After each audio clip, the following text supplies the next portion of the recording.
Yo, Big Kiss back up in here. We about to go over why. Y'all remember in that you could find me in the club, bottle full of bubble, mama got it. Y'all remember it was a verse. It was like, they say they love me. I want them to love me like they love Pop. But Holly in New York, showed it, tell them loco, and the plan is to put the rap game in the chokehold. Philly folks, man. My money on my mind, got a meal at the deal and the ready to grind.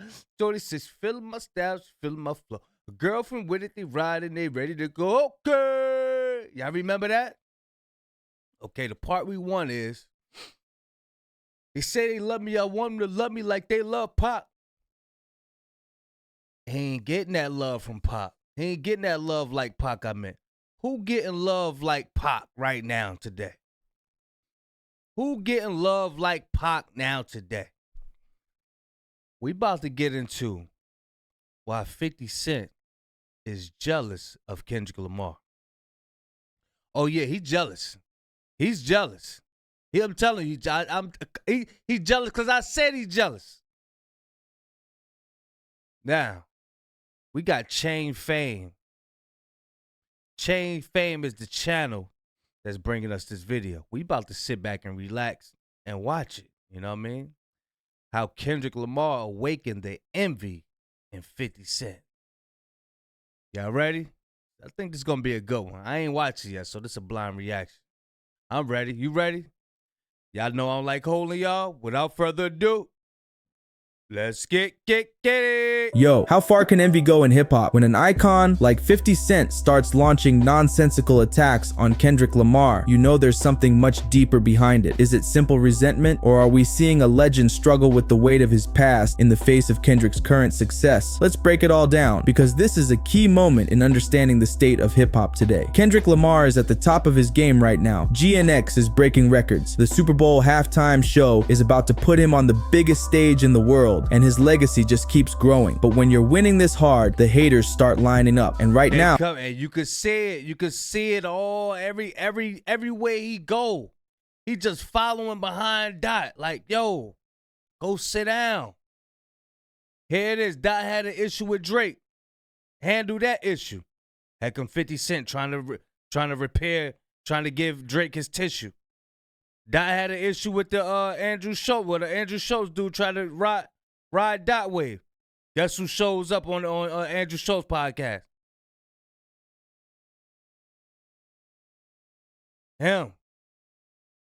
Telling y'all, man. This dude, he ain't right. Now, leading that lineup is none other than 50 Cent. This ain't some random rap beef though. 50's been quietly throwing shade for a while, and now he's finally making it public. The latest, a podcast appearance with Andrew Schultz on Flagrant, where the two of them spent a good chunk of time trying to tear down Kendrick's success. It's bitter, it's messy, and it's not a good look for someone who's supposed to be a legend. But what's got 50 so fired up? Is it just Kendrick's success, or does this go back to something deeper, like Dr. Dre, the Super Bowl, and years of built-up resentment? Stick around, because we're getting into all of it. On Flagrant, 50 Cent didn't just back up Schultz's wild takes on Kendrick, he doubled down on them. Schultz brought up his controversial comments about Kendrick's track Whacked Out Murals, and instead of keeping it cool, 50 jumped right in with more shade. They went on about how Kendrick's success is manufactured, and how he's only been elevated to push Drake out of the spotlight. This wasn't criticism, it was straight up bitterness. Schultz and 50 sounded less like industry veterans, and more like guys who can't handle seeing someone else win, and the fans noticed. Social media lit up with people calling them out for being out of touch and petty. But if you think that's bad, wait till you hear what 50 said about Kendrick's awards, especially the Pulitzer. This is where it gets wild. Here's where 50 really started to show his true colors. He mocked Kendrick's Pulitzer Prize for Damn, saying it was ridiculous for a rapper to win something like that. Schultz chimed in too, laughing at the idea of a hip-hop artist being recognized at that level. But let's get real for a second. Kendrick winning a Pulitzer wasn't just about him. It was about hip-hop breaking barriers. Now, as smart as 50 Cent is, you mean to tell me he don't know what a Pulitzer Prize is? He know. I'm telling you. He ain't getting that same love. I'm telling you, don't get me wrong, 50 Cent had a buzz. He had a nice little buzz. He had a nice buzz. But he's still frustrated with some of those executives and those, higher ups, those big wigs for doing what they did to his career. You know what I mean? They went against him. Like he said, music is just music to these people. When he was going back and forth with Game and going with Kanye and all of that stuff, he really thought he was something special. He really thought he was something special. And he see that his time is over. It's done. It's done. He see Dot getting that same love. He don't like it. He don't like it. Let's get it, y'all.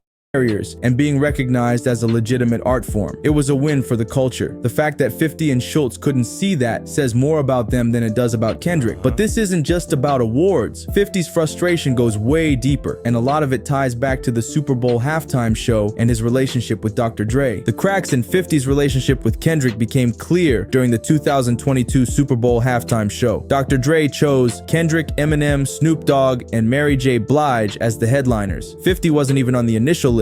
If it hadn't been for Eminem fighting to include him, he wouldn't have been there at all. For 50, this was a hard pill to swallow. It wasn't just about not being included, it was about what it symbolized. Kendrick is now the centerpiece of Dre's legacy, while 50 is starting to feel like a relic of the past. But even with that history, 50's recent comments don't hold up when you look at the facts. Let's break down why his arguments fall apart. Here's the thing about 50 Cent's criticism. It doesn't add up. He called Kendrick's music soft and said it's too commercial, but then he turned around and accused Kendrick of being too aggressive with tracks like Not Like Us. So which is it? 50? Is Kendrick too mainstream or is he too raw? Pick a lane. Then there's his take on Good Kid, MAA, D City, one of the most respected albums in hip-hop history. Saying that project isn't authentic is wild, especially when you consider how deeply it resonates. I think this AI, y'all. It said Good Kid, D City. Yeah, I think it might be AI, man. Damn. With fans and critics alike, and trying to argue that Drake is more real than Kendrick, that's straight comedy. Drake's whole career has been built on strategic moves and streaming hack, while Kendrick stayed true to his artistry. But the real reason for 50's shade isn't about music, it's about legacy. And when you dig into his history with Kendrick, it all starts to make sense. At the start of Kendrick's career, 50 seemed supportive, but as Kendrick rose to the top, things shifted. Kendrick became Dre's new protege, the face of a new generation of hip-hop. For 50, who once held that position, it must have felt like being pushed aside. The Super Bowl halftime show was just the tipping point, Kendrick being front and center, while 50 had to rely on Eminem to even get on stage, made it clear who Dre sees as the future. Yeah. I'm telling y'all, because M had fought for 50 to be up there. He was like, yo, if Fifth can't be on the stage, then I ain't rocking with it. So we got Jay-Z single-handedly picking Dot to be on stage to do the whole set. Yo, I give you your whole set. 50 Cent it had to be bargaining and negotiation to get him to perform beside people. You get your whole set. 50 jealous, man. He jealous. Word, he's bond, boy. Of hip-hop, and that's gotta sting. So where does this leave Kendrick? Should he respond to 50's comments or just keep letting his work speak for itself? Let's wrap this up. No matter how loud 50 Cent gets, Kendrick Lamar keeps proving why he's the leader of this generation. Right. His music breaks records, wins awards, and pushes the culture forward. Meanwhile, 50's comments just make him look like he's stuck in the past, holding on to grudges instead of evolving with the times. So what do you think about this whole situation? Is 50 Cent making valid points, or is this just jealousy on full display? Drop your thoughts in the comments, and if you've made it this far, hit that like button. It's jealousy. And then for a 50-year-old, it's 50 Cent. We're just gonna say he's 50. For a 50-year-old to be holding on grudges like that for this long, I'm surprised he ain't at least take a picture with Ja Rule yet. I'm surprised. It's like you got this selfish, holding grudges. Like you don't even care about the youth. You don't want to set a good example for the youth. I think it's wild, man. I think he really dealing with something eternal. You know, he had situations happen with him when he was young. people had passed and all of that. You never know the effects that took on, somebody. Yeah, 50, man, you gotta do better, man. It's time for you to go get some therapy and grow up. Word is bond, boy. Y'all let me know what y'all think of the video, man. I think this video is AI. I don't know. I'm leaving a link in the description or not. Yeah, I ain't gonna leave no link in the description. Y'all just rewind this joint. All right? Now make sure y'all subscribe or whatever. Big Kish signing out. I'm gone, y'all.